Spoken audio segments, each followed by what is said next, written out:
नमस्कार दर्शक बंधु मु सीमा आपण मानक स्वागत करुच्ची ओडिया खाना यूट्यूब चैनल को। आज आम प्रस्तुत करवा 5 मिनिट रे केमिति मैगी ऊपर एक नुआ आइटम तैयारी करी खाई परिबे जहा कि बहुत हेल्दी और कम टाइम रे होई परिबो।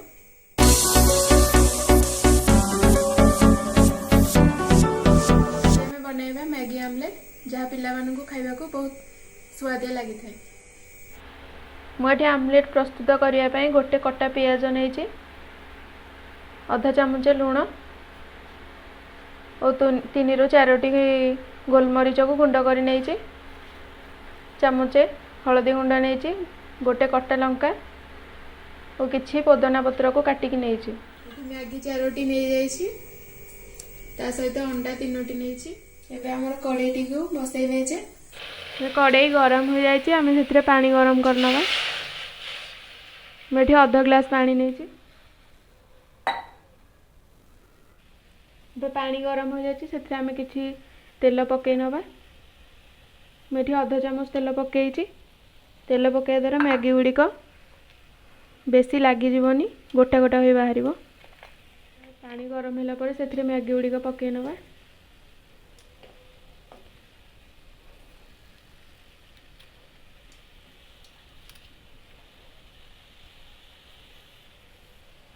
एबे मैगी गुड़िक भलरे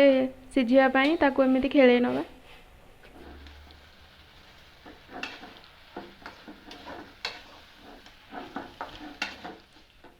मैगी रे मैगी मसला गुड़िक पकई नवा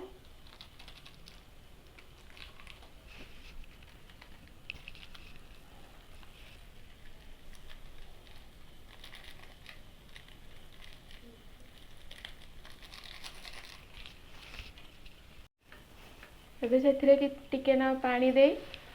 ताको भल भाव में गोले नवा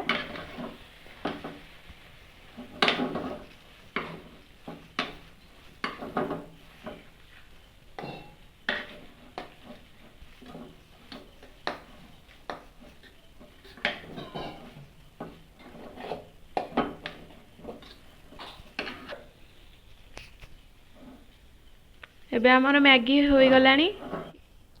एबे आमे मैगी गुड़िक प्लेट को बाहर करने आमलेट प्रस्तुत करनबा। देखंतु एबे मु गोटे प्लेट रे 3टी अंडा को भांगिकी नहीं जाइए मुझे 4टी मैगी रे 3टी अंडा नहीं आपण आपणक आवश्यक अनुसार अंडा नेबे।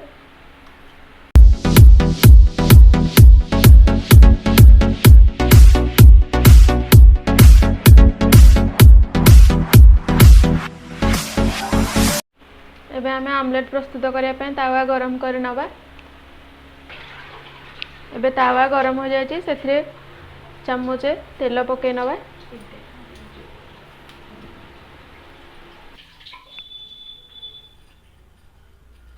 एबे आमे से आमलेट प्रस्तुत करने अंडा को बाहर कर नवा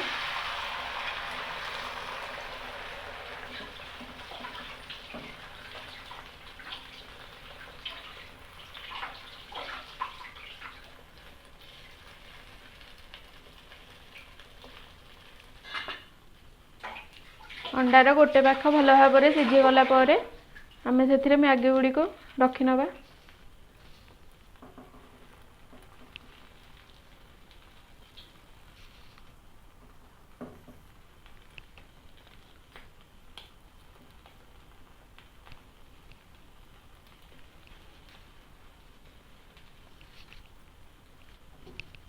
अंडार गोटे पाख को यह भाव में लेउटे नवा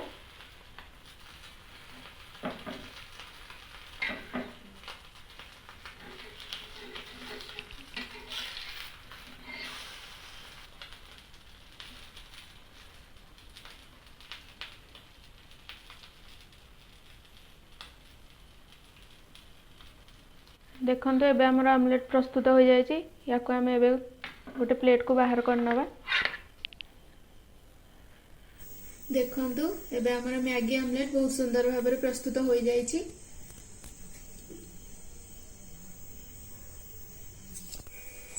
जदि आपण मानकु मो वीडियोटी पसंद आसीथिबो